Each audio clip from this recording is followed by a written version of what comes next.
A third race, 2 wins in a row with 1 winner, putting checkered flags together and an opportunity now for anyone to take it away as we welcome the Iowa landscape and welcome you to coverage of the 4-wide racing ARCA series and the 3rd race of the inaugural season from the virtual Iowa Speedway as we bring you coverage right here on the KBueno Racing Network.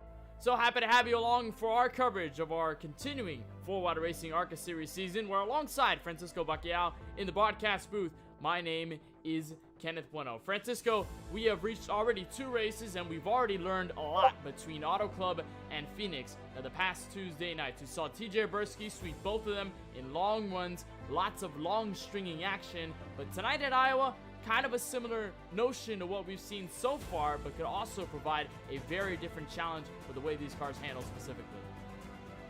Happy to be up here, Kenneth, and we're in for an interesting night.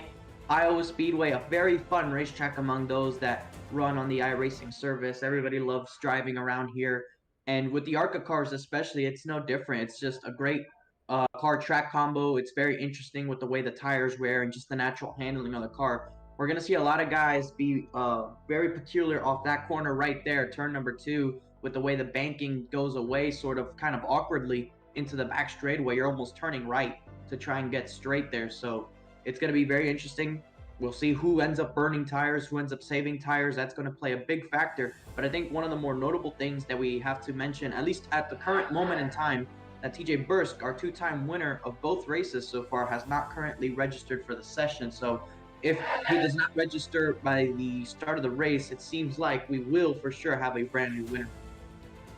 Indeed, that is true. TJ Bursky does not sign up within the next at least minute or so in qualifying, then will be guaranteed a brand new winner, our first different winner since TJ Bursky has taken the last 2. Well, we've got Iowa Speedway under lights, but a very beautiful venue indeed as we take a look overhead at our KBueno track map with images, of course, provided to you by Google Earth. It'll be Newton, Iowa, where we'll step in tonight. There you see it, 0.875 miles of the track opened in 2006. Rather young track, about 15 years old, with the banking at about 12 to 14 degrees in either turn. And Francisco, we mentioned very different tracks that have 2 different ends. You talked about Phoenix last week, where you had kind of the more banked 1 and 2, a tighter 1 and 2, and then you kind of had a long, low banked 3 and 4, kind of similar to what we see at Darlington. A lot of other tracks that have 2 different ends. Iowa, it's shaped kind of the same on either end, but you treat each corner differently. 1 and 2 has a way different kind of value to where it is, as opposed to 3 and 4, where you have to treat it kind of differently to what you would on the opposite end of the racetrack, which could make for a lot of adaptation, especially when we move forward, and especially when the tires start to wear out. Yeah, with 1 and 2, it's you have to primarily run the bottom of the racetrack, maybe not the very bottom, but definitely at least you're supposed to be entering about a lane off, maybe a half a lane off, and then slowly work your way to the bottom straighten that back straightaway, make it longer, and give yourself a better run going into turn 3. And in 3 and 4, you can really go anywhere. For tires, you probably want to go all the way to the yellow line, but you can really run that upper line, maybe not all the way to the wall, but definitely around that upper white dashed line, and really make a big run down towards turn 1 if you're trying to make a pass and set someone up. It's going to be a challenge indeed for each and every single driver for the third race. Already 3 races in, we've had 3 different tracks. Auto Club, Phoenix, and what we're going to see here now in the track that's 0.75 or 875 miles long. We'll take a look, though, at the starting grid as you see everybody lined up behind the iRacing official pace car, and it'll be our time to take a look at your starting grid, see exactly where every driver and your favorite driver will be starting here tonight from the virtual land of corn. Eric Schaefer with the fastest time out of them all, 24 flat to set the 22 on the starting grid in row number 1, position number 1, with Austin Riddy in the 11 to his outside in your first row to the green flag. And looking back at the second row of the grid, we see Nicholas Vazuzzi, familiar face once again in that top 3 area, and Craig Lonsonger, who's been predominant at short tracks and these cars. We'll have to see if tonight's going to be his night. He's going to be outside row 2. Back to row 3, doubled up, you'll find the 55 of Joe Sanchez in P5 and the 88 of Brandon T. Banks with a 24.264 in his time. The fourth row consists of CJ Munier. We haven't seen him too much, but he is making a return. He's going to be starting from that 7th position alongside Tody Kivett and that number 7 rolling off P8.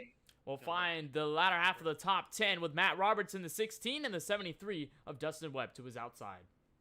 The 6th row consists of Ken Macarthur, relatively new driver, but he is looking pretty impressive in his first couple of races. He's in the 97 rolling off in P11 alongside Brandon Gillis in 12th. Back to row 7 in the top 14. The rest of those guys did not take time. You'll find Chris Roberge in the 98 making his first start in this 2021 inaugural season. Cody Kinsey will be on his outside. Then you'll find Michael Newbraw, Chuck Munier back to row 6, or back to row 8 rather, to P16. Ricky Rosner will be the last driver in the field in the 43 in P17. So as the field now lurks for 3 and 4 with the iRacing official pace car in hand before it ships off, we take the green flag for 175 laps. It was scheduled to be 200 laps. We'll have 175, so just kind of minimizing a little bit by 25 laps. You see the weather outlook here at Iowa, 68 degrees in the air temp. Shouldn't be too hot of a track temp either. We'll winds to the south at about 5 miles per hour. No humidity, no fog. It is a clear evening here at the Iowa Speedway. Francisco, a very interesting venue. Of course, now talked about the fact that TJ Bursky is not here tonight, so we are guaranteed a brand new winner no matter what happens in this race. So how do you approach this if you're a driver that was trying to fight off guys like TJ Bursky for the past 2 weeks and then realizing he's not here? Now it's my chance to take a victory for the first time. And it's not just TJ Burst that isn't here. Also, Kyle Benson's not here. And those two have really been 2 of the predominant drivers we've seen most of the portion of the season up until this point. So that opens up the door for guys like Austin Reedy, Eric Schaefer. Eric Schaefer had a solid recovery a week ago at Phoenix. We'll have to see if he can make this his moment to shine and try and clean it up a little bit. Craig Lonsonger, good on short tracks, good at these half-mile race tracks. This falls within that range. We'll have to see if guys like them can take advantage and come away with a big win. Eric Schaefer was the 2nd place finisher at the Auto Club Speedway in the Cup Series in a wild finish. He's gone through ups and downs in every single race. He's going to start from the up position in P1 on row number 1 as we take the green flag from Iowa.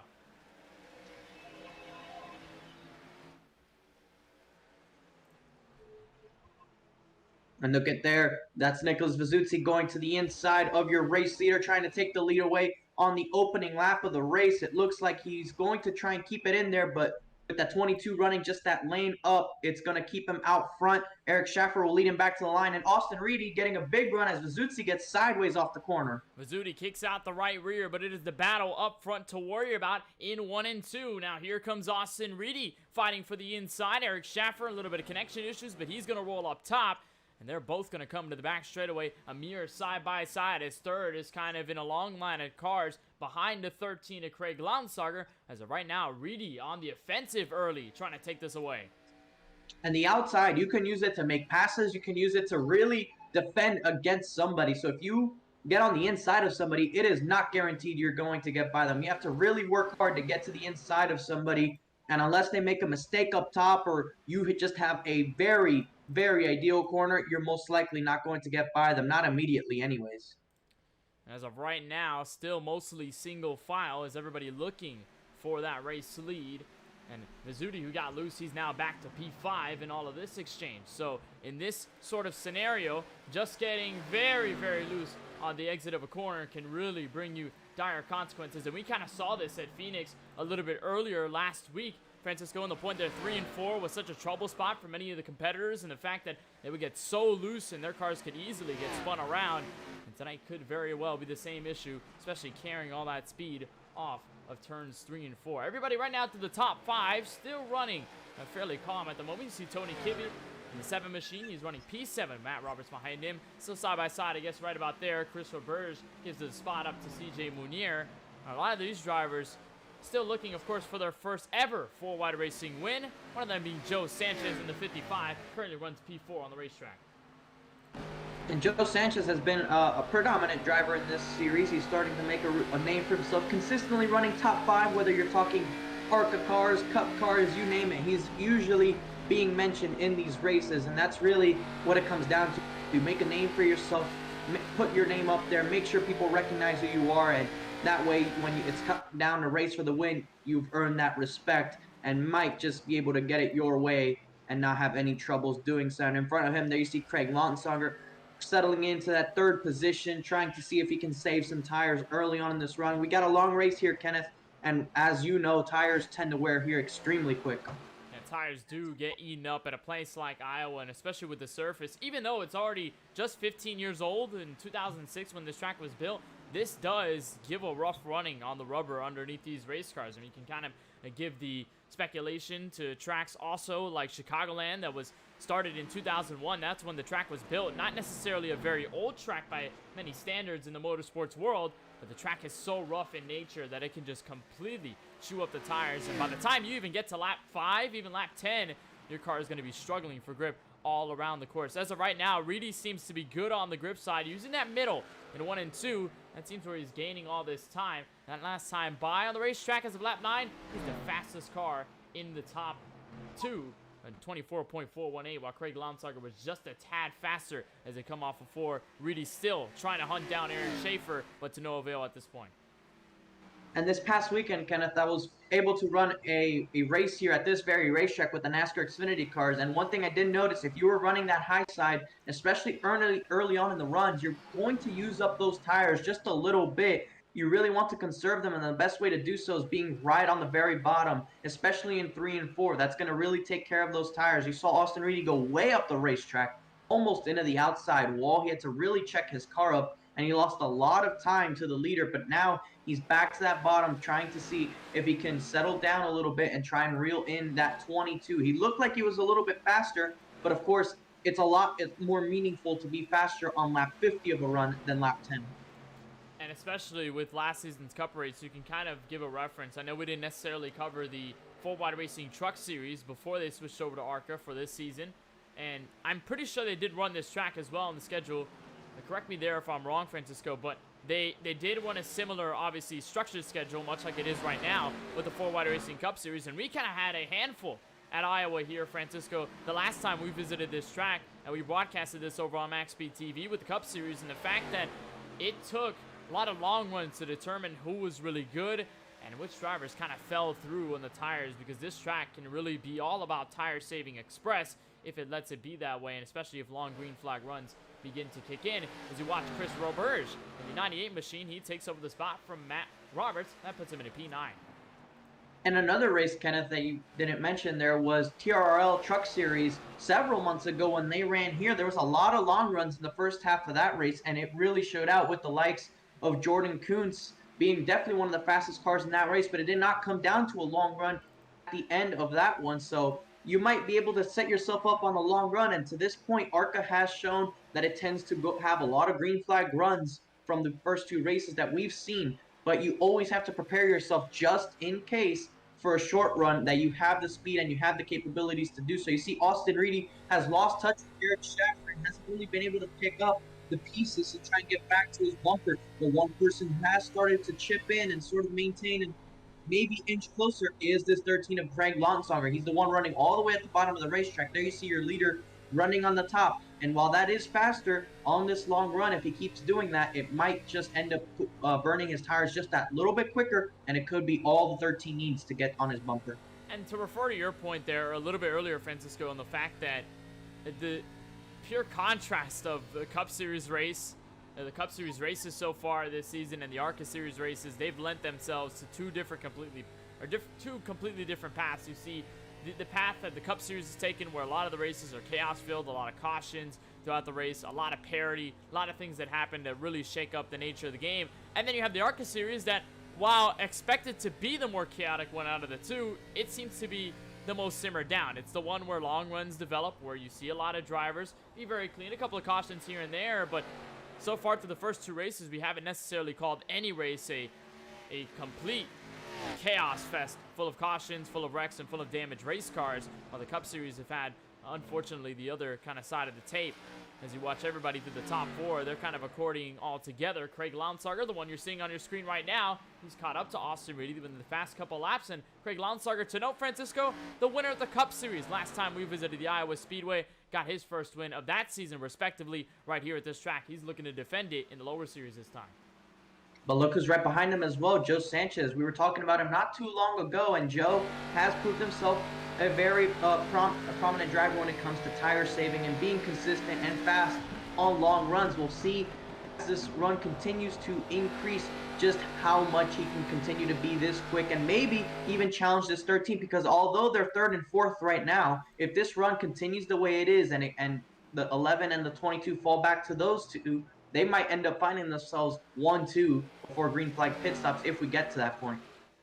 We could end up there, but we're still only 20 laps in, and of course at a place like Iowa, it's such a short track in the place that you can go a very long way on the fuel capacity, even in these cars that kind of have minimized fuel capacity compared to the likes of the NASCAR Cup Series machines. So we'll end up seeing maybe 40 to 50 laps before, I guess, some drivers could look to go down pit road. As you watch Brandon T. Banks, he's driving the 88 machine, new colors on his car, a Geico blue and green. I think I like that combo. I've seen a lot of Geico ads within the past week. I'm not sure exactly why, but I've seen the Gecko everywhere I go. I've seen those colors everywhere also, so maybe kind of coincidental that we're seeing Geico on this car. We've seen Brandon Banks support this car, and especially the sponsor for the past couple of weeks, and good to see him back in this series and in this race as he rides the middle lane in P6 trying to defend against Tony Kiven. Might be something with those targeted ads from the internet, Kenneth. I've been getting a lot of Jarritos ads on my end, but I don't see any Jarritos cars out here. Not yet, anyways. You know what? We can dial up one of the drivers, get them to run a Jarritos car. It's somewhere. Yes. Next week. Get that to happen. We've got a lot of edible brands. You can look at the driver right behind the insurance car. A good mix between Coca-Cola and Jack Daniels. Not sure whether this is a combination you could put in real life. If you're a drinker, I tried it. I guess. I know I'm not legally allowed to drink still yet, but I've tried it. is it any good? I'm not sure. It is not bad. It is not bad. I've tried several things, and Jack Daniels and Coca-Cola is definitely one of the better ones among them. All right, well, I guess Kivet's running that very luscious combo, and he's going to look to bring it to the front. As we've got a nice crumple of drivers here. As I mentioned a little bit earlier, top four have now strung themselves all together instead of stringing out separately. And Austin Reed, who was trying to catch down Eric Schaefer as the race leader, he's now fallen back, and this is going to give him into the grasp for the 13 of Craig Longsonger. Maybe bring Joe Sanchez in the party as well. Still a significant gap before you can find the 75 and Nicholas Vizzuti, who we saw get loose at the exit of turn 4 in the opening laps of this race. So at this point, I think tire saving has been key as the 11 strikes the outside wall just a bit. It's going to allow the door to be open for the 13 and the 55. I believe Longsonger is going to take this spot away, slide up the racetrack. It's going to give a little more work to Joe Sanchez, though, as Reedy looked very strong in the opening section of this event. Now looking to fall back as the tires begin to wear off, lap 26. And you can see that coming, Kenneth, with those opening laps, how aggressive the 22 and the 11 were, trying to build a gap, and the 13 and the 55, very methodical, trying to be patient, the car come to them. And right now you're seeing those two are definitely two of the fastest cars on the racetrack. They were third and fourth. They're now second and third. And in a couple laps time, they're going to be right behind Eric Schaefer for that race lead. And I'm not sure if the 22 is going to give way, knowing that they have been this little bit quicker. Maybe he'll race them. But it is still early days in this race. And right now, we are almost halfway to this fuel run. And very quickly want to mention that we have 75% for all events, ARCA and Cup, and with the fuel fill that these cars typically carry, that should put us around a 65 or so lap window on fuel. So that'll be a concern for many of these drivers, especially if it's going to stay like this, stay green to the end of this race. Obviously, still a long way to go to lap 175, but of course, if we get there through long green flag circumstances, then of course only making it about 45 to 50 laps will be a concern, as drivers will try to split this race into at least a couple of pieces before they can finally secure themselves good to the end. Of course, cautions obviously can change the entire complexity of it. But what will change in complexity is the race lead. You see the 13 of Craig Lownsager. Mentioned it, Francisco, the fact that they've been catching up, obviously, to Austin Reedy. They've already gone by him, but catching up to most notably your race leader. And now the 13 has brought himself within current striking distance. Look on board with the 55 of Joe Sanchez as they head back to turn 1. And a problem here for the 13, at least in the immediate circumstance, is going to be, you see that 22 is blinking a pretty good amount, so that's going to spell trouble for the 13. Unable to see the 22, you see there, we're having trouble seeing the 22 ourselves, so you can imagine what it's like being behind the wheel, by being behind somebody who you can't really see. If you have to really get by them, you might end up hitting them and you can't really see them, and you won't know that until it's too late. So both of them are starting to catch up to this 22, who's starting to move up the racetrack on both ends, sort of diamonding 1 and 2, since you don't really want to stay up there, and that's helping him right now, and it might help him if that 13 gets to his inside and can't clear him off the corner, but that's going to be in a handful of laps now. Well, it's a gremlin that has unfortunately struck Eric Schaefer the past couple of weeks. We've seen him have those internet issues, but thankfully he's been able to survive a lot of these races and mostly finish well for the most part. For the 13, going to have to keep an eye on that 22, see exactly where he is on the track. And hopefully, if he's going to make this pass, hopefully they can both get out of it cleanly and no damage can ensue. As Joe Sanchez continues to follow this train of cars, this is the driver stepped in a position who could take away Austin Reedy's spot within the top 4. Nicholas Suzuki, who started all the way in the front row, he's now looking for a position as well. But easily, for the most part, Francisco, apart from the main leaders, it seems as though everybody's just kind of running their own race. And as a sim racer here, Francisco, I know you've had experience through long runs. Is this where you want to do? Is this where you kind of want to get into your rhythm and be a little more comfortable? Or do you kind of worry that drivers in front of you are starting to gap out and you may not have a chance to stick a pass on them later in the run? On lap 33, you have to be patient. This is 175 laps. We're probably almost a fifth of the way in. There's still a long way to go. And in that race at Iowa that I did, we had about an 80-lap green flag run in the middle of that race, almost to the end of the race. So it was very important to save tires, stay focused, and not get too worried about trying to pass anybody, even if it's not for position, whether it was lap traffic or somebody you were racing against. It was very important just keeping the tires under you, because at the end of the day, if you did that, the pace is going to come to you, especially on that long run. And as you know, at this racetrack with old tires, if you save 5 to 10% better, that is going to be significantly helpful to both the handling and the speed of your race car. So those who save now are going to benefit in those last 15 laps before the tires go through the roof and you're going to have to come in and get 4 new ones. And as you're right on board with the 88 of Brandon T. Banks, that's, of course, the camera looking out of his front bumper here as he looks at turn 1. See the different lines that he tries to implement and kind of the cut-down method that you see here at Iowa, especially in 1 and 2. You look to that middle groove, not using that yellow line, but then in 3 and 4, a lot of drivers like to use the outside, either to save tires or gain a lot of momentum over the long run. Banks a little bit more consistent to that middle line. He's a little bit more loyal on that section of the track, and that's where he's been mostly successful. Meanwhile, top 3 have been running that yellow line in turns 1 and 2, and still yet to see that pass out of Craig Lownsager for the race lead. I think he's employing what you mentioned there, Francisco, just the patience of an early race so far, only lap 37 and 175, just kind of taking things slow, knowing that you're going to make progress slowly but surely to the 13's trying to implement right now as the lines continue to change, and Schaefer going to move up the track this time.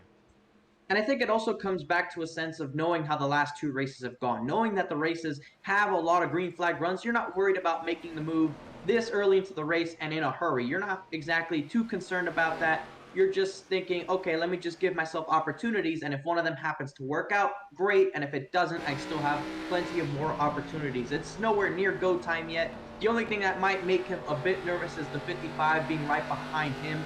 because they both have similar speed. If one is able to get ahead of the other and then pass the 22, then that will see a gap start spreading between the 55 and the 13, because those are definitely two of the fastest cars on the racetrack right now. You see just how, looking behind this 22, you see how far back they've dropped Austin Reedy in the 4th position, Nicholas Vizuzzi way far behind them, and then you have to go 6 seconds really behind everybody if you want to get to the next closest car. So the top 4, top 5 really have really gapped the rest of the field.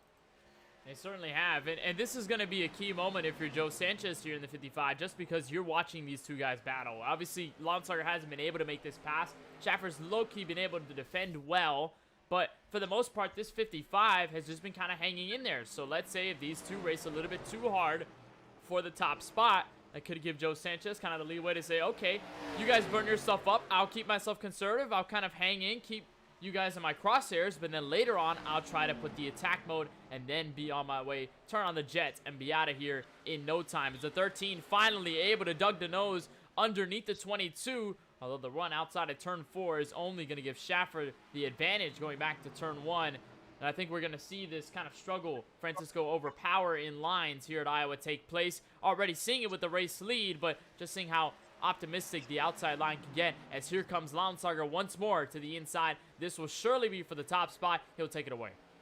He's going to take the lead away, Kenneth, and he's going to slide up in front of that 22. He's going to try the crossover now to the inside, but if the 13 can keep a nose on the outside, that should be the lead secured by him. But he actually flinches a little bit there. That gives the opportunity for Schaefer to slide back up. Is he able to do so?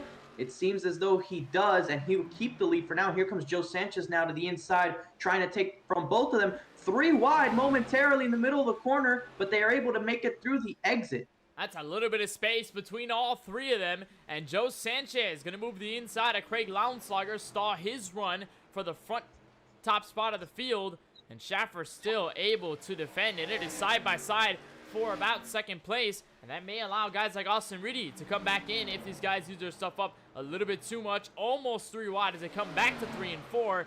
Sanchez, I believe, able to make the spot correctly made. Not just yet, as the 13 continues to run that top groove and be able to contend on the outside, be a little bit more defensive. And that only leaves Eric Schaefer with a better opportunity to continue his way up front and lead every single lap. There goes Joe Sanchez for 2nd. And finally, we have a nice top 3 battle for the lead. Just only assuming that pit stops are going to come soon. Lap 45, none of these guys have pitted just yet. Kenneth, I do want to say that about 5 laps ago, we had a big crash with Brandon Gillis on this front straightaway at the start of lap 40. He went spinning across the infield, and he had a head-on impact into the pit wall. We'll see if we can bring that to the viewers, but it was a big crash.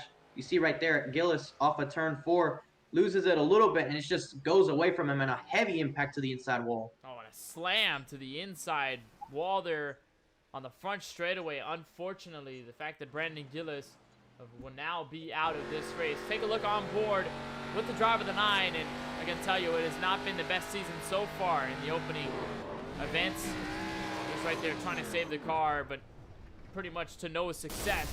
And there goes the engine as well to go along with it. So unfortunately, Brandon Gillis is out of this race early on.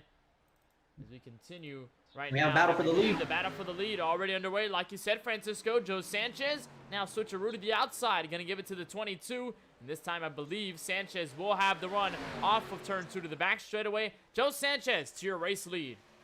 If Lonsarger can squeeze into that gap in the outside of the 22, that'll be big for him. He needs to get by him now so that he doesn't get stuck behind them and he can continue keeping foot with Joe Sanchez. And it looks like he's going to be able to do just that. All he has to do now is clear that 22, which should be a little bit easier being on the outside of Eric Schaefer. And in a lap or so, he should get that position sealed. And then it'll be Joe Sanchez, Craig Lonsarger, 1-2, just as we talked about 20 laps ago. Well, the top 2 right now, Sanchez, Lonsarger, being outright some of the fastest cars that we've seen here tonight from the Iowa Speedway. There goes the 13 by to make the pass for the race lead. Schaefer is going to be all the way back in P3. Austin Reedy currently holds to P4. Nicholas Vizuzzi still holding 5th over Brandon T. Banks, who's kind of running him down. Gap is a little bit larger the last couple times by.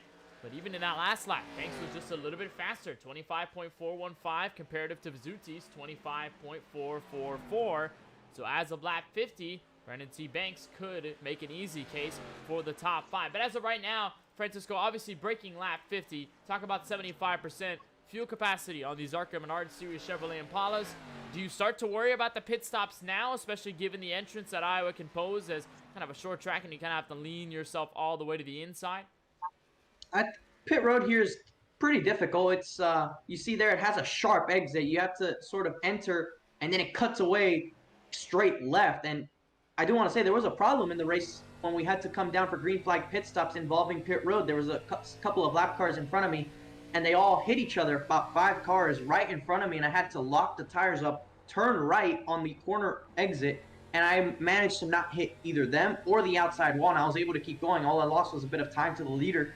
But otherwise, that's some of the dangers that it could pose when pitting under green here if you're not careful. If you have several cars in a group and someone doesn't get the memo right there, they start hitting each other and they're unable to stop, and that could definitely damage someone's car to the point where they'll have to pull a trigger on that fast repair that everybody has. I don't think anyone's necessarily used one yet because we haven't had that caution yet. It's been relatively clean.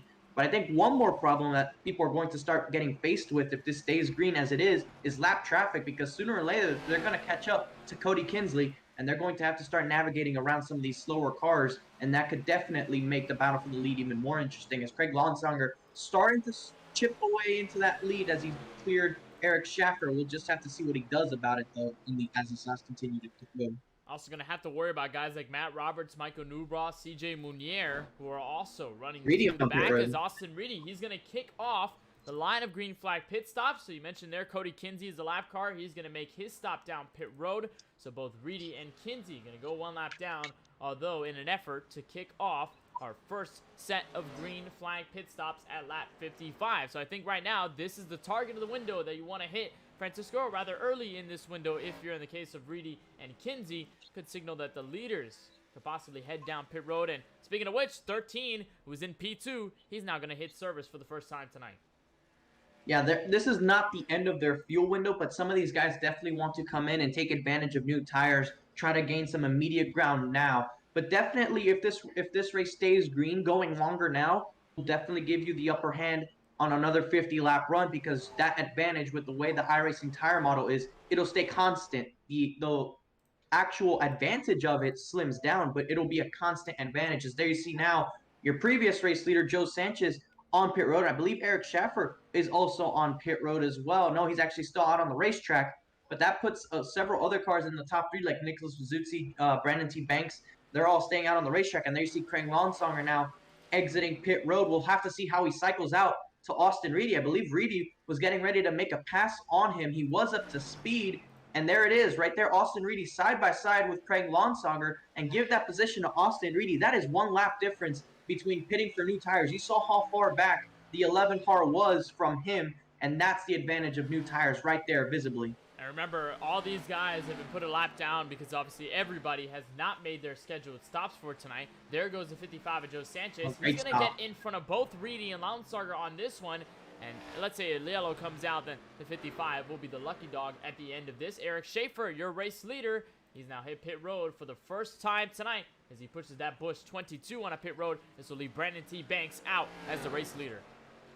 And most people are staying out for the simple reason of this is a short track. They don't want to go a lap or 2 down, going down pit road, and a caution comes out immediately. Obviously, we might continue when there is no caution, but in that moment, when you're behind the wheel, you are not sure of what's going to happen, and you want to make sure that you don't lose a lap, because that's the most valuable track position if you don't lose a lap. There you see Joe Sanchez with Austin Reedy with slightly warmer tires. That's why he's sort of gaining ground right now. His tires are up to temperature, and that's why he's gaining ground now. But as soon as the 55 is able to get a couple laps underway and he's able to start putting them down, he should eventually start pulling away from that 11. Well, and not to mention that we saw Austin Reedy be good on the short run at the very start of this race. Maybe he's trying to take advantage of that while he can before the inevitable where we see him start losing some ground, maybe as the 13 and the 55 begin to save their tires a little bit and start pull away once again. Here you see Tony Kimmett, who cycled to the race lead. He's hit pit road, so that obviously pushes it to Chris Roberge. Matt Roberts, Dustin Webb is your top 3. Remember, all 3 of these guys are staying out. They're near the rear of the field, so it's probably the case here, Francisco, to stay out longer and then try to get track position later in the run. And speaking of the guys who pitted, out of the top drivers. Joe Sanchez is taking the run on both Reedy and Launsager, so should the top 3 already pit, as Dustin Webb is already going to hit pit road for the first time tonight. That'll bring Joe Sanchez to the lead, at least once again, after he made the passes on both the top 2 competitors in Schaefer and Launsager for the race lead. And there you see one of the drivers coming out of pit road as Matt Roberts, he's going to make his slow. Roberge is going to stay out one more lap. Sanchez is going to be on the move to try and catch back up to net P1. And the green flag pit stops have about a 10-lap window in them from when they first started. So we're going to have drivers with slightly newer tires, drivers with slightly older tires. So on that previous run, we saw the field was about to lap some cars. They didn't quite get to that point. But now with the differing tire strategies, you might have some cars trying to get lapped and maybe others trying to get their laps back. So we're going to have a very interesting situation of faster cars and slower cars. And these guys have to communicate through the race chat on which line each driver wants in order to try and keep this race clean and continue this green flag run. We'll see if it can continue, because we have seen yellows break up the middle of green flag pit cycles. However, as of right now, Christopher Burge, as you ride on board with him going to turn 1, he's going to stay out another lap, but he is the current last driver to go down pit road, so he has yet to pit. He's 65 laps on his stint. Everybody else so far, as to this point, has taken one stop pit road. That was Banks taking his lap back on the racetrack, so that's put a lot of these drivers under 1 lap down. In fact, it's pretty much the top 5, top 6 now, including Banks, that have now been unlapped or now currently reside on the lead lap, as Roberge making a long shot effort to stay out on the racetrack as things have kind of calmed down between Reedy and Launsager. It was very tight at one point. Now they continue to simmer through as more lap traffic takes place. Here's the 22 of Eric Schaefer trying to get around Dustin Webb. And still, Chris Roberge, I'm not sure whether this is just a strategy call to gain all this track position here, Francisco, but it could definitely be the call nonetheless that gives him at least some sort of track position from where he started tonight. We have to see what this 98 is going to do, because I believe halfway in this race is lap 87, but that is well outside the fuel window of these guys making it on 1 stop. I don't think that's what he's trying to do necessarily. But what I do think he might be trying to do is going longer now, as I previously mentioned, and use fresher tires to maybe unlap himself later and maybe do some sort of strategy later on in the race, as far as we have unlimited tire sets, but maybe having to maybe staying out on a late yellow with relatively newer tires, so they're not this old, but they're not exactly newer, and that gains him track position. I don't think he was necessarily one of the top spots before the green flag pit stop, so this is not a major loss on his part. But, I mean, one thing is definitely coming out of this. He's leading laps. He's definitely getting podcast time, if you will. So this is definitely an added bonus of this strategy. This is about 69 laps on a stint for the 98 of Chris Roberge. So he's looking to take this to the long run, as Sanchez should be the race leader once Roberge takes a step down pit road. However, at this point, we could end up with a yellow flag that breaks all the action, and Roberge could have the advantage as he's going to have to pit at some point. The only question is, will the leaders go down pit road? The fact that a lot of them are now over 10 to 15 laps in their stints on tires. And as everybody goes through the long run, still waiting for Chris Roberge to go down pit road, how about we turn things up from the land of corn, blow them away as we crank it up on KBRN.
As of lap 77, Christopher Birch has finally made his stop down pit road. There he is in the 98, now pushing off 4 tires and fuel for his Canada Chevrolet Impala. That moves Joe Sanchez, as we talked about a little bit earlier, to your race lead. And at this point, Sanchez is looking to run away, about a 2-second advantage over Austin Reedy, which is where he had this gap. And now Craig Launsarger has looked to close him down.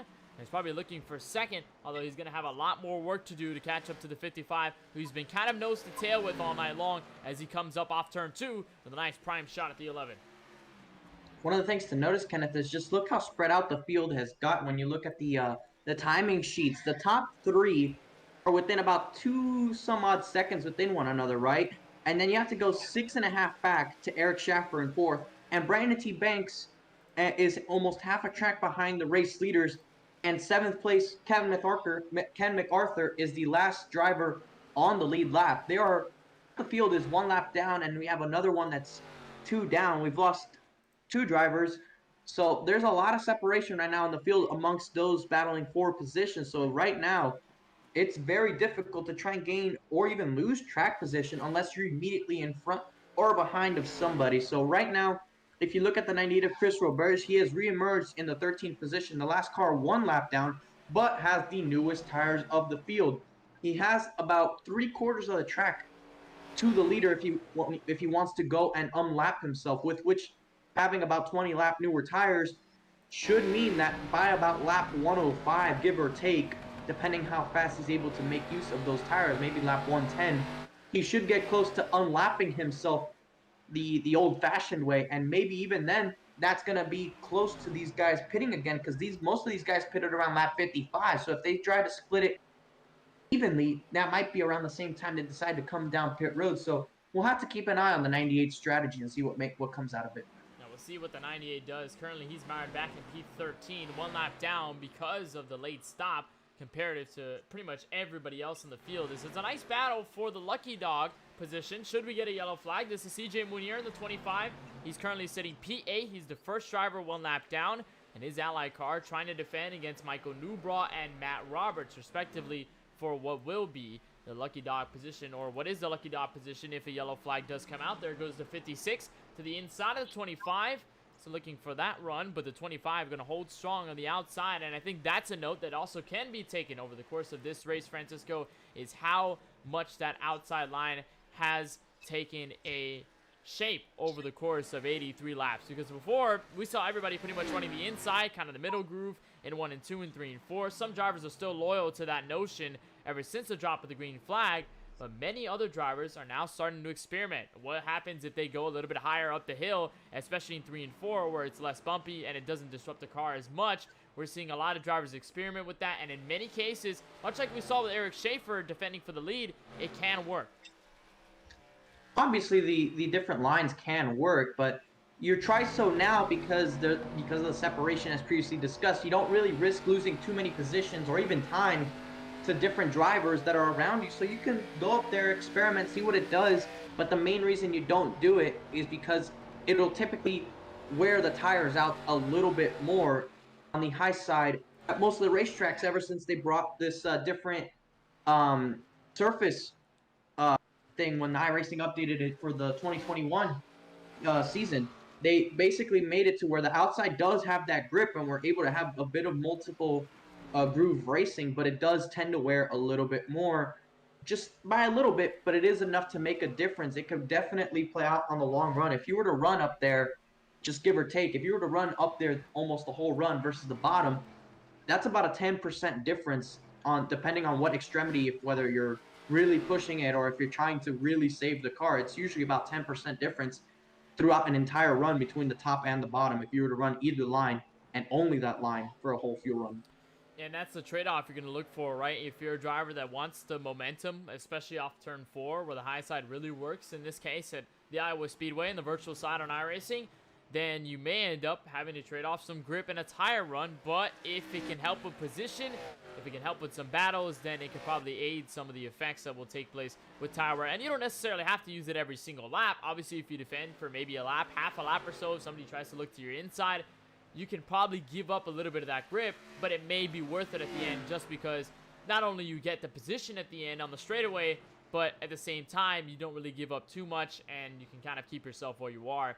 And that's what we saw just a little bit. Schaefer was using it almost every end, a couple laps in a row, but just to the fact that you can do it maybe once or twice and it won't really affect you too much could definitely come into mind for a lot of these drivers. And what could come into the mind of these drivers as well, Francisco, is the strategy. Again, 75% fuel. We've talked about the kind of goal that a driver's going to hit, and you said goal or benchmark on next stop is probably going to be around lap 105 for most of the field, at least, unless some drivers want to take an extensive stay out on the racetrack. So how do you set this up concerning the fact that we've had no yellows tonight, and knowing that if you go from 105, you're probably going to have to split it through the middle, and it could get very dicey?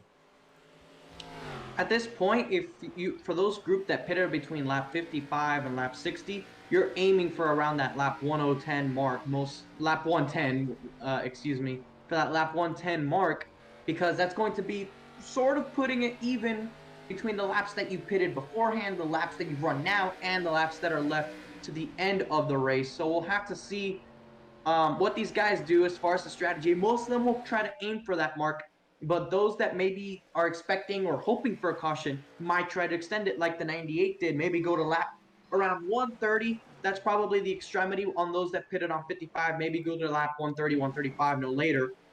If you're hoping for a caution, and come down pit road, take your tires, and sort of just, dig your grave, really, because if there's no caution, that's basically going to do you in for the rest of the night. Joanna Beauregard Schaefer, he's running in P4 right now, but he's got a windshield full of cars at the moment. That's 56 and Michael Newbraw, Matt Roberts. These two are dueling for the last spot in the lucky dog position. Again, if a yellow flag comes out, then whoever is the first car under one lap down will be given a waiver round. And of course, this is the gift to going straight for the lead lap, being in contention with everybody up at the front. 22 is going to use the inside method on Michael Newbraw. He's kind of going to split this battle into two sections and kind of simmer it down as well. 16 will look to high side. Schaefer is going to look to the bottom, and we'll see exactly what happens as the 55 continues to stay out front. 94 laps complete. Currently on the horizon for a potential second round of green flag pit stops. So you're watching coverage of the 4-Wide Racing ARCA Series in the third race of the season for the virtual Iowa Speedway. Joe Sanchez continues to lead this race.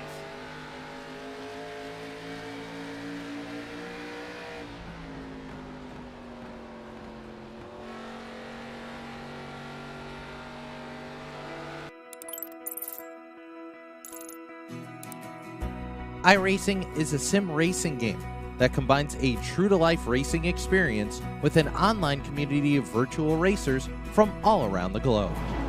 iRacing offers a multitude of officially licensed cars and tracks, laser scanned with millimeter accuracy. Their car models and mechanical systems are based on real-world physics, engineered in cooperation with manufacturers and race teams. Their skill license system ranges from rookie to pro, ensuring members are always pitted against those with similar skill sets. Members are able to sign up for a weekly race series, compete in time trials, host a private race with friends, and participate in racing leagues created and run by the community.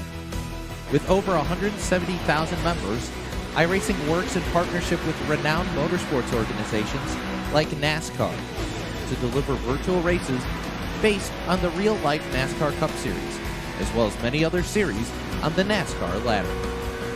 iRacing also features team racing, providing a variety of options for members to create and manage their own teams. Race with friends or real-world teammates in full-length endurance events like the 24 Hours of Daytona, Spa 24, or the Bathurst 12 Hour. Additional partners include IMSA, World of Outlaws, Supercars, and IndyCar, allowing members to race in their very own Indianapolis 500, Bathurst 1000, Chili Bowl, and many more iconic events.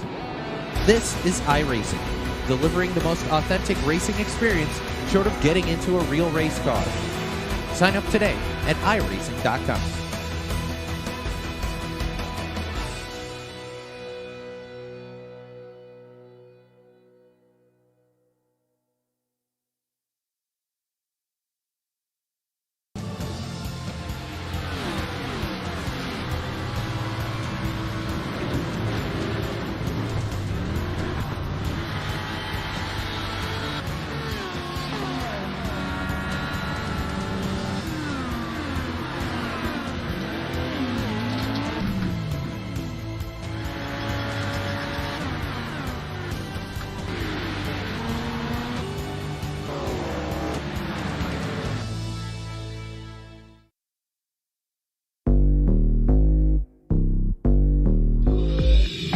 careful not to get too close, I might just go.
Welcome back to coverage of the 4 Racing ARCA series from the Iowa Speedway. Coverage right here on the KBueno Racing Network is brought to you by iRacing. Join thousands of sim racers across the world and start your sim racing career today at iRacing.com.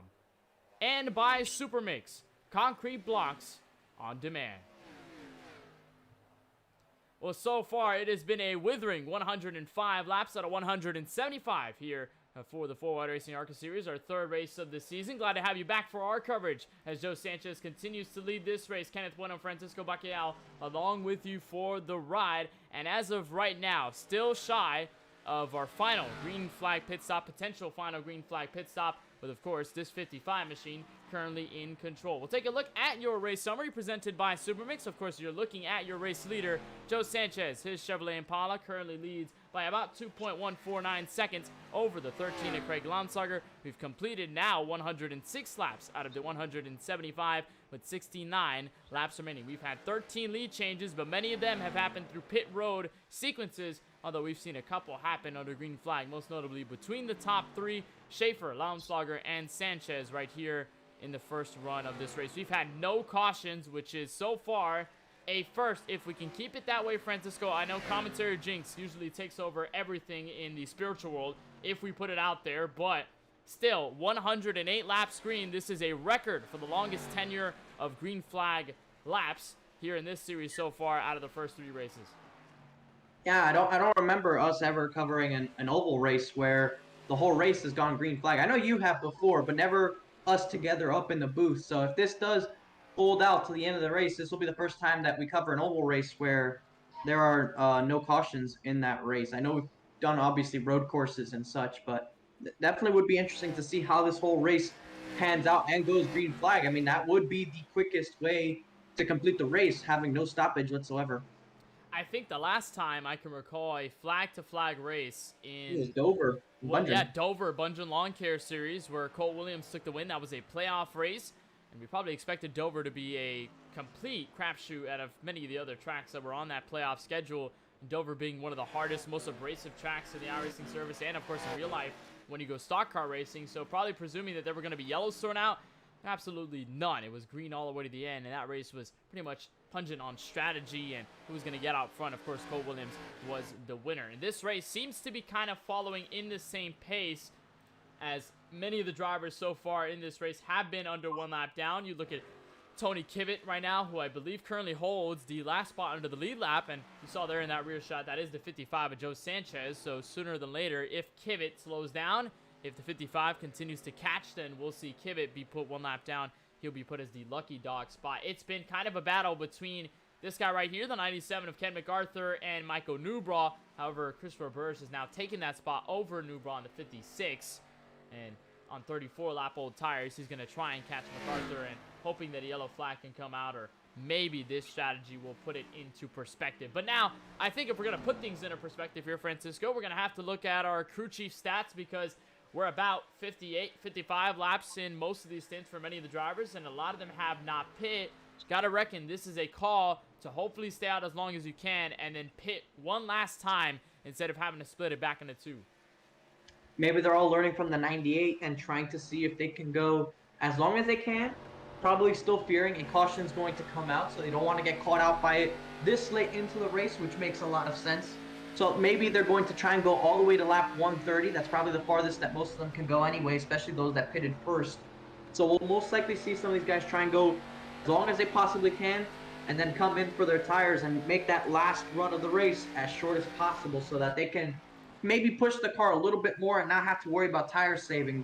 But I am noticing, Kenneth, that the 13 has started to claw his way closer to the 55. It might be because of lap traffic in the last couple of laps, but also if you look right here, there is no traffic between them and the gap continues to decrease. It was about 2.5 seconds about 10 laps ago. Now it's just 1.25.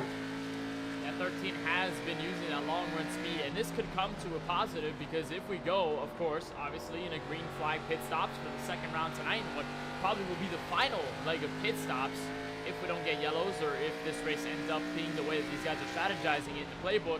This 13, if he can catch a 55, nonetheless pass him, that puts him right in position to either take position away, take the lead on pit road, or also take the lead on track, then go to pit road with the lead, and that could completely change the profile of what has been Craig Lonsarger's very fast race so far. Again, defending winner at the Iowa Speedway. When it came to the Cup Series, that's where he took his first win that season. He's looking for that first one in this season here at the very same track. You said it there, Francisco. A little bit faster that last time by. In fact, 2/10 on the lap time counter. That last time by, as of lap 117, it's now 0.8 of a second between the 55 and the 13.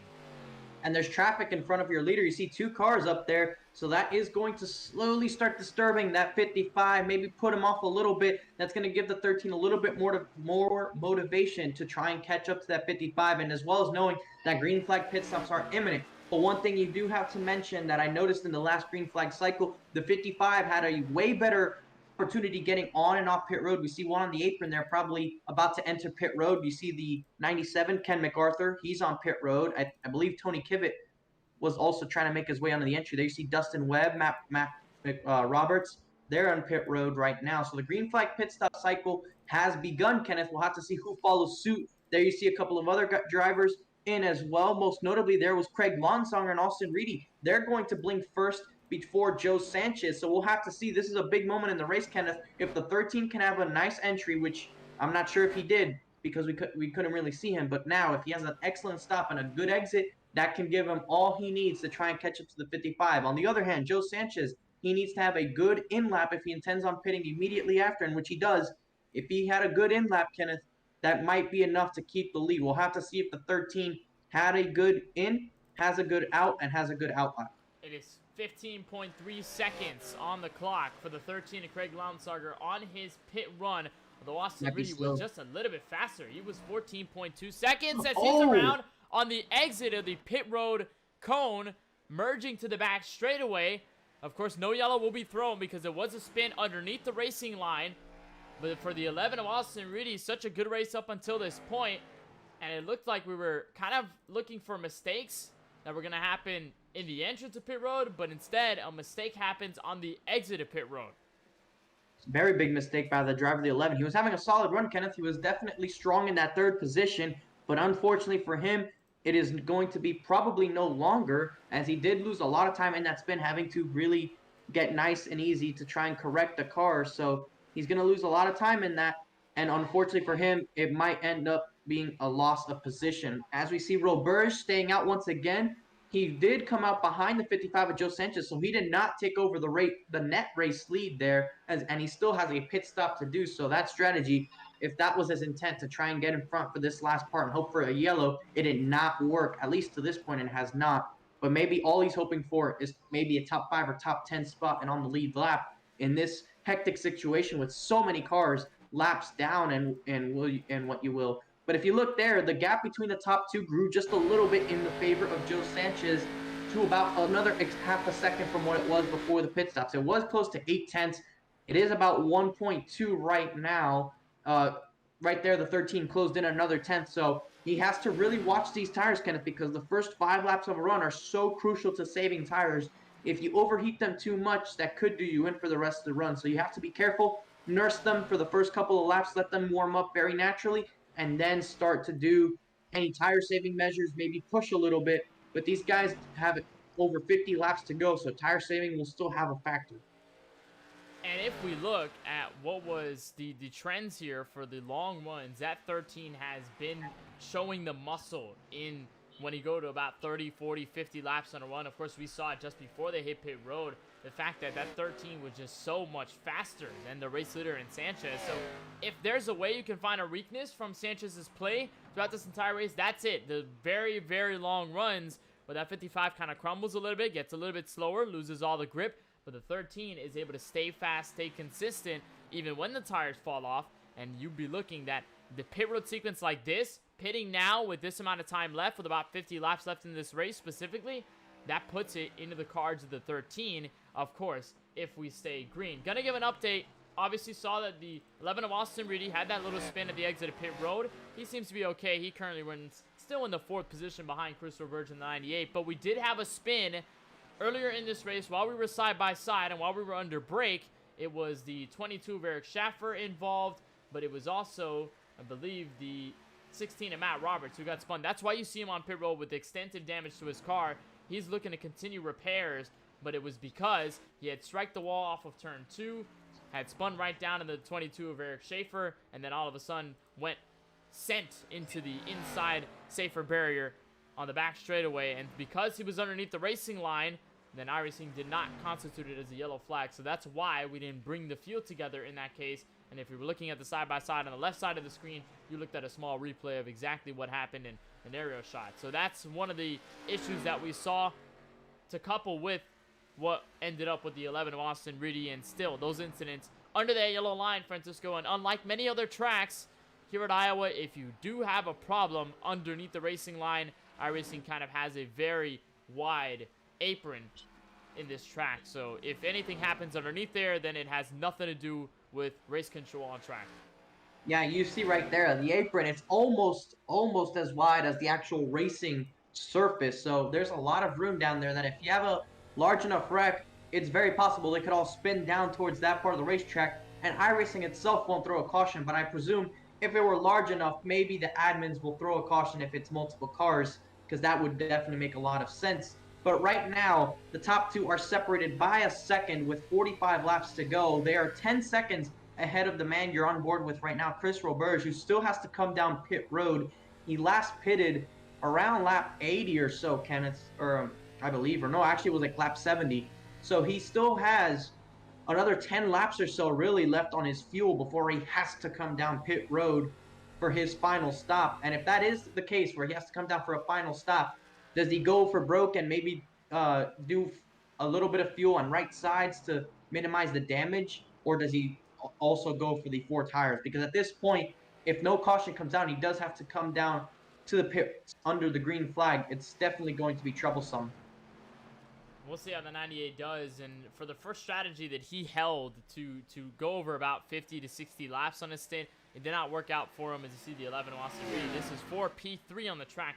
Reedy's going to easily take that spot over. He's got well fresher tires comparative to the 56 lap old tires that are currently employed on the 98. Didn't work for the 98 the first time around. We'll see if the second time around is a little bit more positive on his side. However, just because he did not have the lead by staying out because of where Sanchez and Launslager ended up out of pit road, and that puts things, I think, in a little worse situation there for the 98. Saw a little mistake there out of the 13, Francisco, striking the outside wall. Haven't seen that too much here at Iowa, especially at that section of the course, but that is definitely not going to help his time.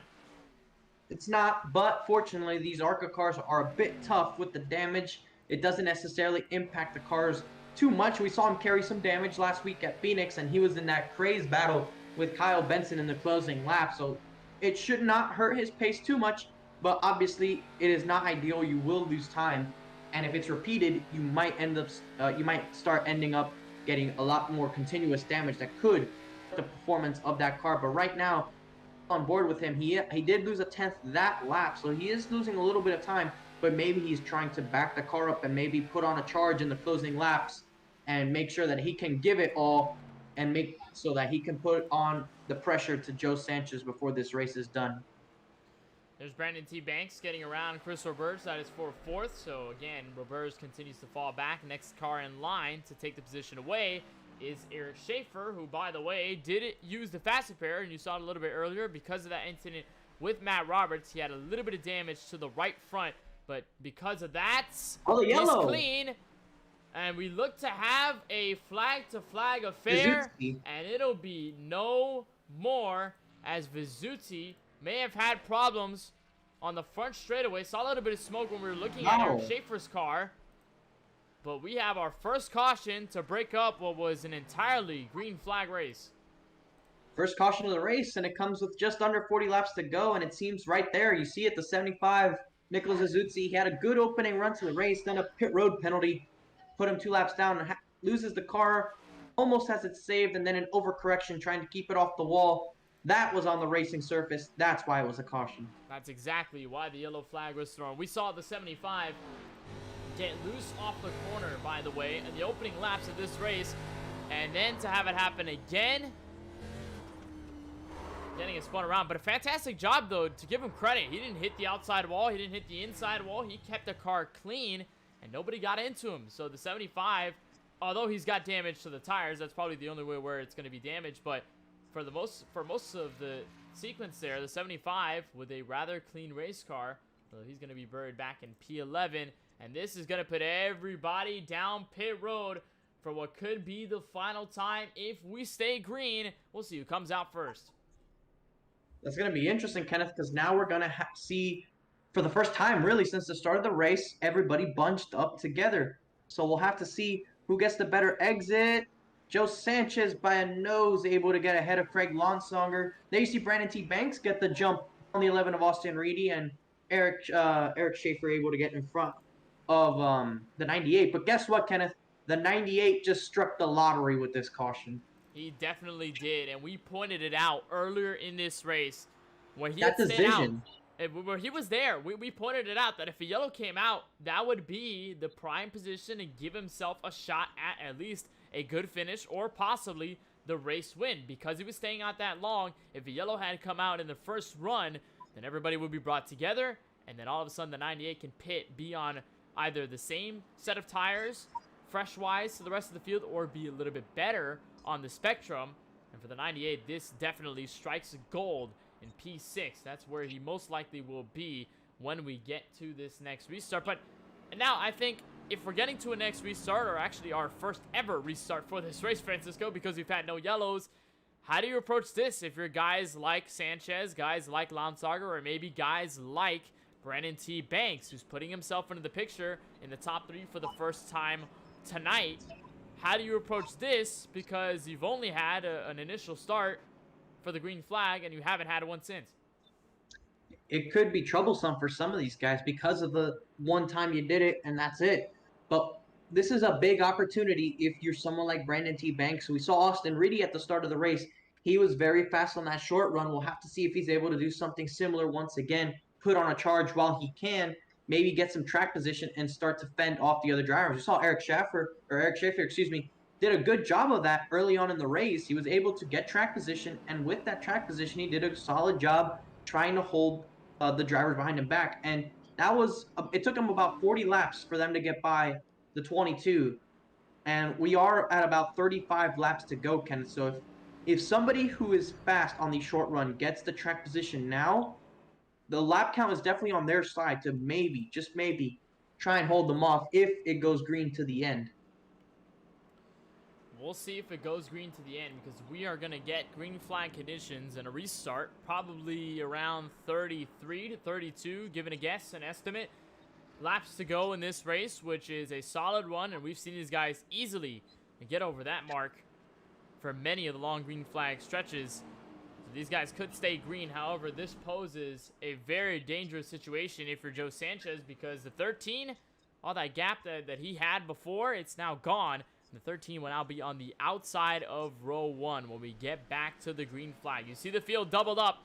Lights are out on the iRacing official pace car, so we'll have a restart on lap 142. Still at the prime position of 33 laps to go on the racetrack here for the Iowa Speedway. And also, good to see league owner Tyler Murray in the chat. Unfortunately, not able to make the race tonight, but still watching from wherever he's at. So a big shout out to Tyler Murray himself. Of course, a contender, driver in this league, and of course a manager for everything that does happen in this series along with the rest of the race council. Hoping to see a good finish he is, and hopefully we are aiming for a very good finish here as well from the land of corn, where we see a lot of contenders in a shot to win this race, but still 30 laps shy away from it. Telemetry says 14 minutes if we can stay green, which it has been all night long except for one. Pace car comes down, and to the green flag goes Joe Sanchez, and the field revs back up the gears as they head for turn 1.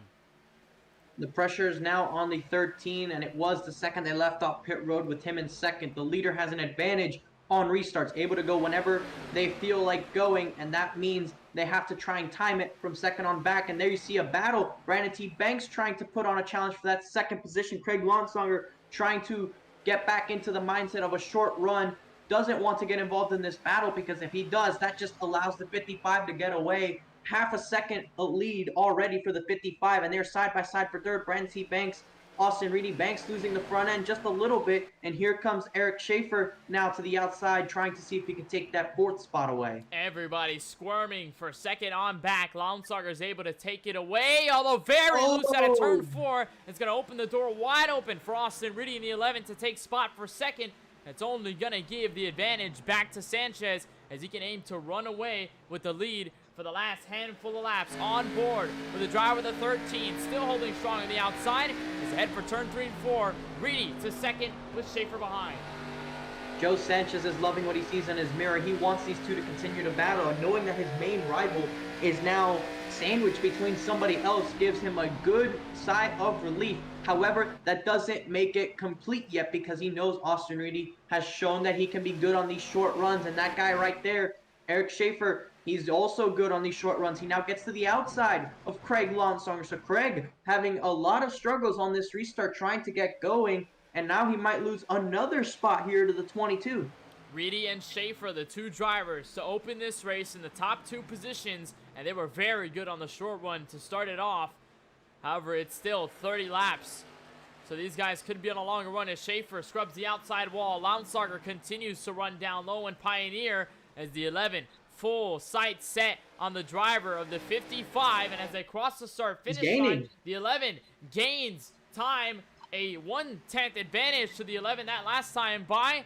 So give it to Reedy. He is on his way to the front. Early on in the race, Kenneth, we talked about how long runs matter here, but never underestimate the fact that it can come down to a short run. We're in that short run now.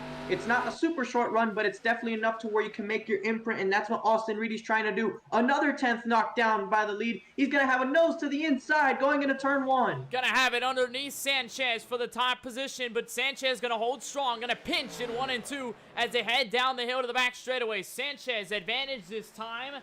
We'll see if the 11 can try to switch route, make it off to 3 and 4. Gonna use the middle, cut down low, side by side behind them as Lonsonger and Schaefer continue to make work for third. But it is all about this run right here on board with Sanchez. The inside's going to be tough to make the pass. He's got to try and diamond, maybe make a run. He's going to get to the inside of the 55, but the 55 with that outside momentum able to stay ahead. He has to try some sort of crossover, maybe run the high side, do something to get a big enough front on that bottom, maybe try to force him to move to the bottom. I'm not sure what he has to do, but if he wants to try and pass him without any sort of assistance on the bottom alone, it's not going to work. And remember, there are still 25 laps in this race, although Reedy treating it like it's the last lap on the racetrack. To the inside again, to 3 and 4. Good set of corners. Contact between the two. 11's going to gain the momentum. It is still deadlock as they head for the front straightaway. Sanchez with a run off the banking, and they continue to fall back third on behind, but it is still spotlight on 1 and 2. Reedy back down to the inside. Sanchez not giving it up. Sanchez is in a favorable spot here. The 11 is just struggling on that bottom. You can't really get a big enough run. Joe is going to take now that lane away, trying to force the 11 to try something different. We saw them make contact a lap ago, Kenneth. The Austin Reedy, known for being aggressive. He's a smart racer. He's a clean racer, but when it comes down for the win, he does what he has to. 24 laps to go. He's not over. And Reedy's been in control. Remember, he was fast in the Cup Series last season, and he tries to pitch the outside of the 55. This time, can it work? Putting Joe Sanchez in a compromising position. He won't get it this time as they head for the front straightaway. But remember, Reedy in the Cup Series race, although the 13 Lonsonger was the fastest, did get the win.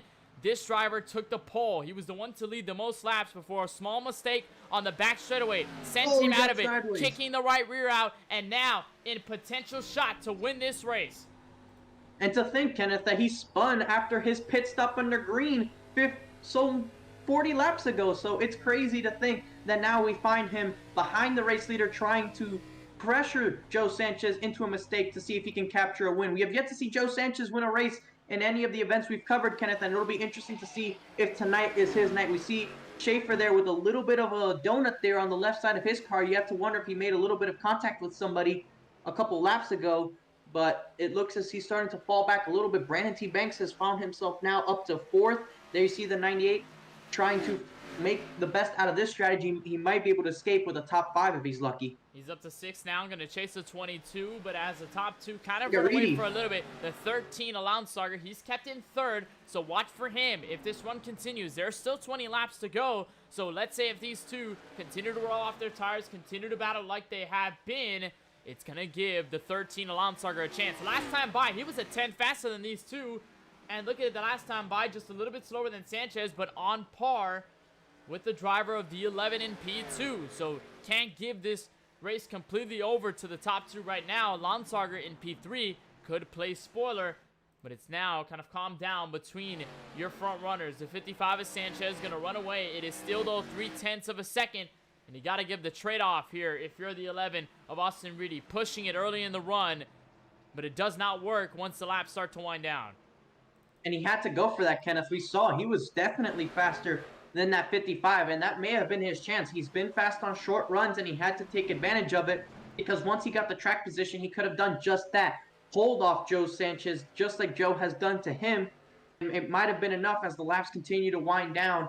Right now, the 13 is not exactly making any large imprints for the lead. He's actually losing a couple hundredths each lap, which is not going to do him any solids to race for this win. He needs the 11 to go up there and directly fight with that 55 if he wants an immediate chance for them to both lose a lot of ground. But as laps continue to wind down, that's less opportunities for the 13, and this is exactly what the 55 wants. Laps winding down, the lead increasing. So the best thing to happen right now if you're Joe Sanchez is this stays green. If you're everybody else, you want another yellow, and you could already tell that Austin Reedy wants another opportunity, and if he gets one, he's going to make sure it counts. And especially if yellow comes out, if it comes the final 10 laps or so, that will give the advantage to Reedy, because in a 10-lap stretch, he's been rather quick because he's using the tires up a little more and because he's a little more aggressive. That's how he's just been on the short runs tonight to start this race. So if we come down to that scenario, as we work to 15 laps to go, lap 160 across the line, we could end up with Reedy in position. It's just a matter of whether the yellow comes out. All race long, we've been accustomed to green flag racing. We've been accustomed to separated fields, and we have not been seen in the eyes of a yellow flag other than once in this race, which pretty much brought this field together with 33 laps to go. And now in the final 14, because everybody's single file, could make things a little bit worse if you're the 11. As the battle about to begin between Schaefer and Brandon Banks for P4, as this 13, Alonsarger trying to defend his win here. Still trying to lock in on the top 2, but with no success. He's currently matching the pace of your race leader, but it's not going to do him any justice at this point in the race. There's not enough laps to really methodically drive your way up there. It is now or never, and unfortunately, time not on his side, time's not on Reedy's side. It's going to be very tough for Alonsarger to even catch up to the 11 and battle him for that second position. So the best thing, again, for the 55 is this to stay green. This is in his house right now. Has to be in his playbook on his side of the lawn. The 55 going to work for 12 laps to go from the virtual Iowa Speedway. He's going to look for his first win here in the Fort Wide Racing ARCA Series this season. Like we mentioned at the top of the show, TJ Bursky was going to make this race, or was planning to make this race. He was going to go 3 in a row, or look for 3 in a row, until we find out he has not shown up. Unfortunately, obviously not seeing him on the racetrack, but seeing a possible new opportunity with a new race winner tonight, guaranteed no matter what happens, just because none of these guys have won a race so far this season. Even if they have been close, they haven't been yet to the glory of having a race win. And TJ has been able to take both at the Super Speedway and Auto Club, the short track in Phoenix, but at the short track here at Iowa with the lights flickered on, it's only 10 laps away before the 55 can take his name in the record books of the ARCA series and become a first-time winner. Reedy's trying to find second win. He has gained about a 10th in the last couple of laps. He's trying to see if he can put together a stretch of laps. You can see him sort of diamonding the corner, trying to really be aggressive to try and catch up to that 55. That's really hurting his tires, but it's now or never. You have to try. And that last time by, interestingly enough, you can see it out of the front windshield. Reedy was faster. Sanchez, 25 flat. Reedy, 24.9. And also give it to Craig Lounsauger. He was slower than these top two, 25 flat and 55, about hundreds of thousands. So give it to Reedy as being the driver right now. 9 laps to go, being the fastest out of the top 3. The question is, can he continue this gain, and can he get to Sanchez and make this pass in time? Because laps are winding down, time is running out, the checkered flag is getting closer and closer to being waved. It's very difficult, Kenneth, because who knows how much of the tires either driver has used up, and it's hard to tell considering it's not the 13 of Lonsong. We don't know what either one is doing, but he had a good lap that time, and that should put him within about 4/10, and it's right at that 4/10 mark, really, so he's slowly gaining, but he has to gain more if he wants a chance at the last lap to make any sort of dive bomb attempts to try and get to that back bumper of the 55 before this race is over. So he's searching around the racetrack, trying to run a different line, trying to see if he can make these straightaways longer. Right there, another good lap, Kenneth. That should put him at 3/10. And that's him right there in target position there as they head back to turn 1, using that T-Rex on the side of the car to chop off every single bit of advantage that Joe Sanchez has right now. Was a full 10th between the two as they cross the start-finish line, but we will come to 6 laps to go from the virtual Iowa Speedway. Sanchez still looking to hold strong, and Reedy just losing a little bit of time that last time by. He made a mistake, I think, in turn 2 that time. He got a little bit of the apron. He lost all that time he had made up, so now he has to start all over again, and there might not be enough laps now to make up that ground unless he starts gobbling it up. But now with Craig Lounsauger starting to get to the back of him, he might have to look in his mirror before this race is done. 5 laps to go from Iowa. The 13 Lounsauger has been rather quick. He took the lead from Eric Schaefer, but it was the 55 to take advantage of both. We mentioned it a little bit earlier in the broadcast that Sanchez could have been a sitting duck, just waiting for the top 2 to battle before he can sneak by, take 2 birds with 1 stone. That's exactly what he did, and off the final segment of green flag pit stops, he was able to take the lead, control it under green or yellow flag pit stops rather, and now with 4 laps to go, he has a chance to win this race as Reedy and Lounsauger tried to make last-ditch efforts. Only difference is a matter of time before this is all over. Yeah, Reedy, I think that was the last bit of life that those tires had. He was hoping to pressurize Sanchez into a mistake of sorts. It has not worked, and now he has to fight Lounsauger for that second position. Because look, Craig has good speed, but he's going to run out of time, and he won't have enough time left in this race to try and run down Joe Sanchez. Just to mention, drivers in the top 5. Brandon T. Banks, he runs behind Eric Schaefer, and Chris Roberge. We talked about him as a strategy outlander, or outlaster rather, and he's now in P6. So should this race stay green, we could see a good solid run at the 98 in his first ever start in the 4-Wide Racing ARCA Series. Here is the crunching battle between the 11 and the 13 as Sanchez takes 2 laps to go from Iowa. And Reedy and Lounsauger now nose to tail. There you see the 13 right behind Austin Reedy. We're going to have an interesting battle for second 2 weeks in a row. They're going to go battle for second. Remember, Lounsauger was in a fight with Kyle Benson for P2 at Phoenix last week. He's going to be in the same spot with the 11 as Sanchez takes the white flag. Final time from the virtual Iowa Speedway and looking for his first ever 4-Wide Racing win here in the ARCA Series. We talked about TJ Bursky missing this race. Not going to go for 3 in a row.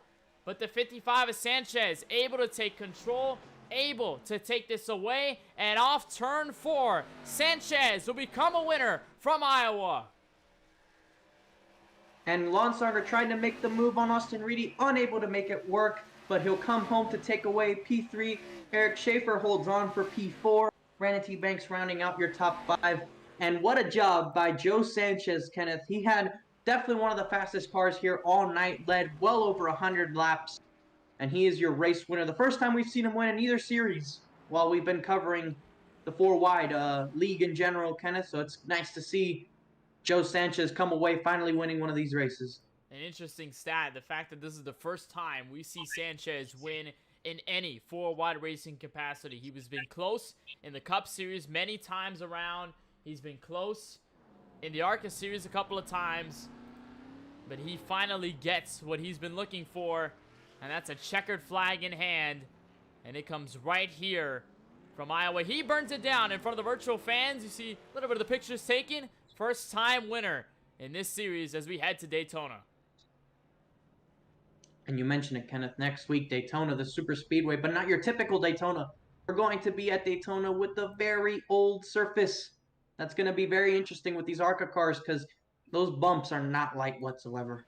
They are not light. It's such a very interesting track. We'll be covering that at the World Center of Racing next week. But this certainly all lies with Joe Sanchez. He parks it on the start-finish line. Your winner after the action here tonight. You see Michael Newbraw. He's going to give his congratulations. Newbraw ended up finishing in the top 10, so good solid effort out of the 56 to bring himself back. But it's all the 55 celebrating here from Iowa. We'll take a look at your unofficial full race results. Sanchez, of course, as we mentioned, your winner, first-time winner in any four-wide racing league, including the Cup Series action, finally gets that monkey off his back. He takes this checkered flag tonight. Austin Reedy and Craig Lounsberger got to give credit where credit is due. These two have been dueling all night long with Sanchez, respectively. They put up very good fights. Reedy's holding on a second. Lounsberger made it close, but ultimately finishes at the last step of the podium. Eric Schaefer, your pole sitter, did very well tonight. Unfortunately, not a race win, but it is a P4, so good points to walk out of here. Brandon T. Banks will finish at the edge of the top 5 with Crystal Burge from the North Canada going to be finishing within P6 in the 98. Nice strategy moves out of him, and that yellow flag certainly helped his case a lot. Tony Kivitt will finish the 7th car fittingly in P7 tonight with Dustin Webb behind him in 8th, and then he'll be the final driver on the lead lap as Ken Macarthur, Michael Newbraw, final drivers in the top 10. They are both one lap down. The rest of your field consists of Nicholas Vazuzzi, who had a strong opening run, but unfortunately a pit road penalty derailed the rest of his race. He finishes 11th, 2 laps down. And the rest of the field consists of those who did not finish this race. CJ Munier, 20 in the 25, finishing 12th, 59 laps down. Cody Kinsley finishing 69 laps down. Mac Roberts finishing 75 down in 14th. Ricky Rosner, who we lost early on in this race after pulling over to the side on pit road and leaving, finishing in 15th. Brandon Gillis, who we saw have that hard impact to the inside wall, finishing in 16th. And Chuck Munier, who did not take the green flag, finishes in the 17th position in that 44. That'll be the final spots in this race. 17 cars, 17 in this race. Probably one of the lower numbers we've had here tonight, or in this series so far. But nonetheless, still a great race. Almost going flag to flag with one caution to split us up in the middle with about 33 laps to go. But the winner remains here. Joe Sanchez, the 55, able to win this race. We'll bring him into the broadcast booth. And in victory lane, we'll see how the 55 feels about finally getting a win here in the 4-wide racing series. We're bringing Joe Sanchez in. And Joe, I can't believe that the way that this race played out. Of course, you were running within third with Lounsberger, Eric Schaefer, of course, Austin Reedy in the mix as well. And we talked about it a little bit earlier, mentioned it before you were holding on to win this race. You were kind of looking to kill 2 birds with 1 stone. You did that, but ultimately it was just a performance over the long run that helped you in this case. Walk us through how you were able to get this win tonight. Iowa eats tires like nobody's business, so I was trying to just play the long speed game. I knew I had a good long run speed here from practicing earlier. Just a couple runs and had some really good getting on pit road and off pit road on those green flag stops. But when that caution came out, I knew all I had to do was really just hold off whoever was right behind me, just so I can run my pace. And I was hoping not another caution, because my short run speed was definitely not the same as my long run speed.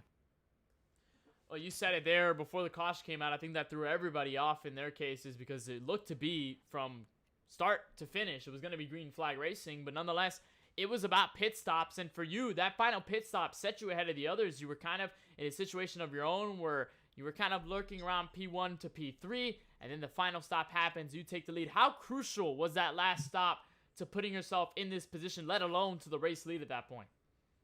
I knew it was important to beat Craig off pit road there. I knew if I was able to beat him, I can control the restart. So, you know, controlling restart here, especially when the green is on the leader, is basically the most important part of the race, in my opinion. So, you know, being able to control that restart and go when I want to really kind of basically won me that race there. I know Reedy was giving me a run for my money there. I was trying to take away his line in 3 and 4. But just all in all, good. I'm glad we had some long green flag runs to kind of show some stuff who was good there. But had a lot of fun tonight. It was a lot of fun racing and a lot of fun seeing you out on track. And I know to have a first 4-wide racing win certainly means a lot for being close handful of times in the Cup Series and in the ARCA Series, respectively. I think final question before we let you give your thanks. Daytona next week, but not the traditional new Daytona. It's the old bumpy Daytona. A little bit of bumps here at Iowa. How do you think you're going to fare when we get to Daytona, how rough that track is? It's basically just going to be playing it safe at the beginning of the race. You know, see how it plays out, find who's good to draft with. These cars you can't really bump draft in, so being able to, you know, control your throttle, your on and off throttle time is going to be important to make some passes. But you know, just kind of be, you know, smooth here, because handling will actually be a factor there, unlike, you know, the newer Daytona surface. So, you know, just managing your right front and not having to get out of the throttle in the corners is going to be the key to victory there. We'll see if you can try to go 2 in a row, maybe tie TJ Bursky's record right now, but you become a first-time winner, breaking up the streak that TJ had in the first 2 events. But you get to celebrate here from the Iowa Speedway. Before we let you go, Joe, is there anybody you just like to give the shout-outs and thanks to? Any teams, sponsors, or just anyone in general you just like to give love to? Got my teammates, Schaefer, Kivett, and Newbra in here. Want to appreciate. We've always had a joke whenever I'm leading, coming to the end of a race, one of them spins out or gets into a wreck. So I want to thank them for no issues there. So yeah, we'll look forward to working with them next week. We'll certainly look forward to seeing you rip the high banks of the Daytona International Speedway, the legacy version here on the iRacing Sim. But nonetheless, congratulations on your win here, Joe, from the virtual Iowa Speedway, and certainly, obviously, wishing you the best of luck when we hit to Daytona in Northern Florida next week. Thank you, guys.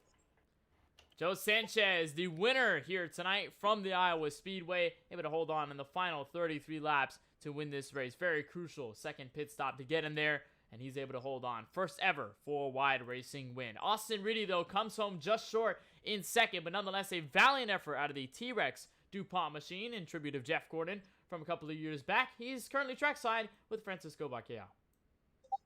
Austin, we certainly saw you go down, but you did not go down without a fight. What was it like in those closing laps after that long green flag run, having to adjust to being in a restart and having a shot at battling Joe Sanchez for that win? Yeah, I thought we had a chance there. I gave it all I had, like trying to get to him. I knew he was faster, but I knew if I could get around him, I could pin him on the bottom.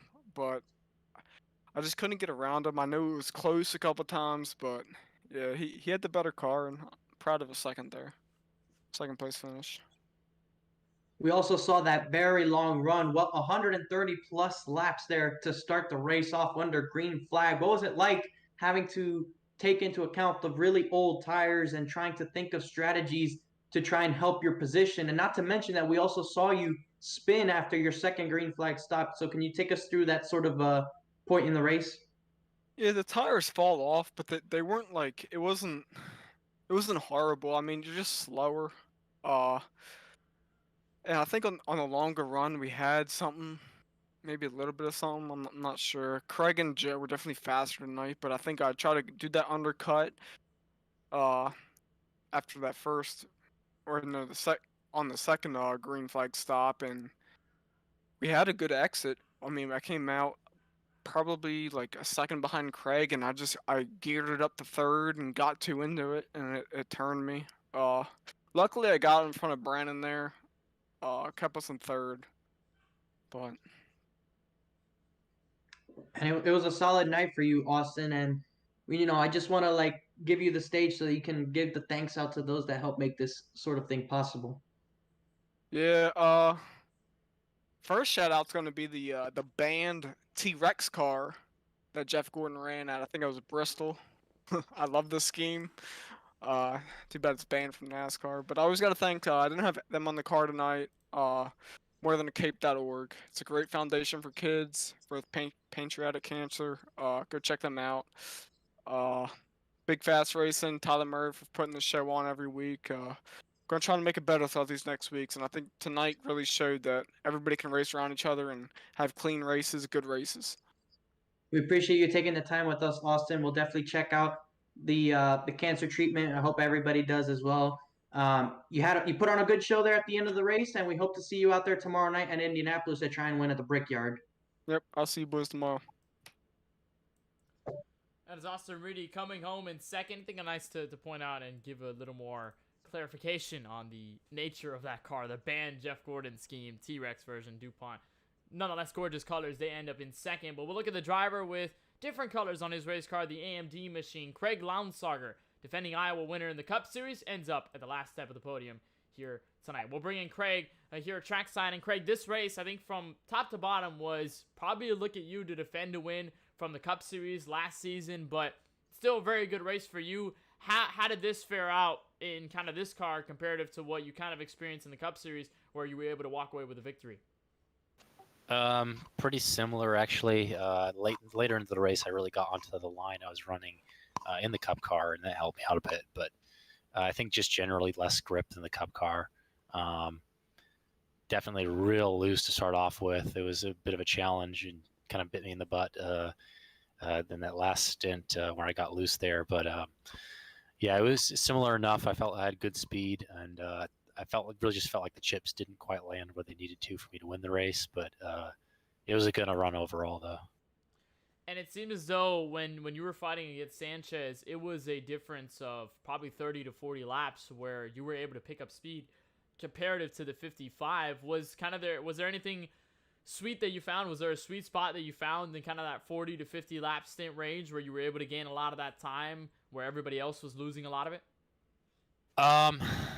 Yeah, I definitely seemed to have the really long run speed. I don't know if that was I'd saved my tires a little bit better earlier, but certainly after the second green flag pit, or actually after the first green flag pit, take it back, right before we pitted again, really deep in that run, and my car started to feel really good. It felt like it was rotating better, and I felt like I was getting a tremendous drive out of the corner. So I felt like if it was to go green that last stint all the way to the end, I would have been at least right on the 55, if not trying to pass him. But it doesn't always end that way, and couldn't quite capitalize when that caution did come out and we had another restart.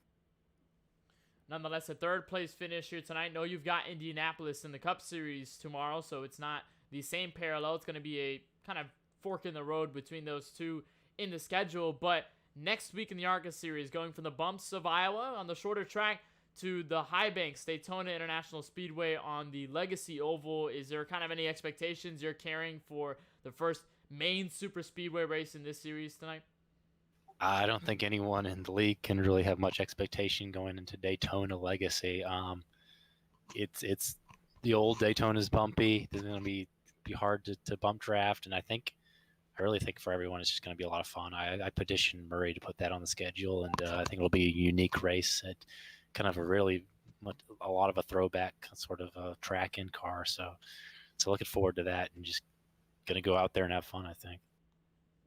We've got two marquee races, Indianapolis and the Brickyard, bumpy Daytona, which I think you can compare with Talladega as the tracks you just cannot put guarantees on because anything can happen. And then obviously you reach the normal Daytona in the Cup Series next week. Nonetheless, though, big congratulations on your P3 finish here tonight, Craig. Before we let you go, is there anybody you'd just like to thank for the efforts tonight? Not really. Just can only thank our league manager Tyler for putting everything on and organizing you guys, and he does a lot, and he hasn't been able to race a whole lot because he's busy. So definitely shout out to him for being an awesome dude and putting everything on. So yeah, just him and all the buddies and the guys I race with. Certainly put it to the test and race with a lot of these guys to finish in P3. Craig, congratulations again on the top 3 finish here from the Iowa Speedway. Thank you so much for taking the time to talk with us, and wishing you the best of luck not only at Indianapolis tomorrow night, but when we reach the high banks of Daytona next Tuesday. Thank you very much. Craig Launsauger, the driver who finishes in P3 at the end of it all. And Francisco, I think this is going to carry again. ARCA Series so far, first 3 races, only a handful of probably combined 8 cautions in a way. 1 caution tonight. Cup Series Indianapolis, where do we see that? Well, last season we saw it was an interesting race as far as strategy, and for strategy obviously to come into play, we had to have green flag runs, but it was a caution that opened that up to begin with rather early on in the race. I don't think Indianapolis will play into the way we've seen the first 2 races on that front. So I definitely do believe we'll have a lot more green flag runs in tomorrow night's race, and it'll be interesting to see who exactly is going to be contending. We obviously saw Brian M. Smith pull off an amazing strategy call to win that one, and we'll also have to see if there's anybody new in that race that could play a factor. We've talked about the rookie class in the Cup Series, and we'll just have to see if any one of them can play a factor in tomorrow's race. But we also have to think about the ARCA Series next week, another cheese grater, but this time at a super speedway at Daytona. Well, that'll be very interesting with the way these cars race at super speedways, with the way that particular layout of Daytona is. There's a lot of factors going into that Daytona race next week that has a lot of these guys very worried probably of just trying to get out there with a good finish. It's going to be all about unexpectedness going into Daytona next week. And of course, mentioned it a couple times with the driver interviews. Tomorrow night, coverage of 4 Wide Racing continues on Max Speed TV YouTube channel. That'll be 9-10 p.m. Eastern when we reach the famous Yard of Bricks in the Indianapolis Motor Speedway. We'll see if we get another brand new winner. We'll see if we can get a less chaotic race, and we'll see exactly what happens after Brian M. Smith will come into that race as the defending winner. But as for tonight, it is all Joe Sanchez, the first win here in this inaugural 4 Wide Racing ARCA Series season. We'll head to Daytona next week. Of course, you'll find that coverage at 9-10 p.m. Eastern, same time right here on the KBueno Racing Network next Tuesday. That'll be August 10th, 2021. You can mark that as a very special event. Still early in the season, but the fact that we have ARCA cards, bumpy Daytona, super speedway racing in general, going to be a very exciting one when we reach over there next week. But nonetheless, we'll give our thanks and conclude our broadcast here of the 4 Wide Racing ARCA Series from the land of corn. So a big shout out to everybody as part of the Race Council: Austin Reedy, Craig Launsauger, Matt Roberts, Nicholas Suzuki, and of course Tyler Murray, league owner, making this all happen in this series each and every week. And for my colleague in the booth, Francisco Bacchiao, and everybody at KBueno and Charlie Bauer as well, my name is Kenneth Bueno, saying so long and good night from the Iowa Speedway. We'll see you next week in Northern Florida when we hit the high banks of Daytona.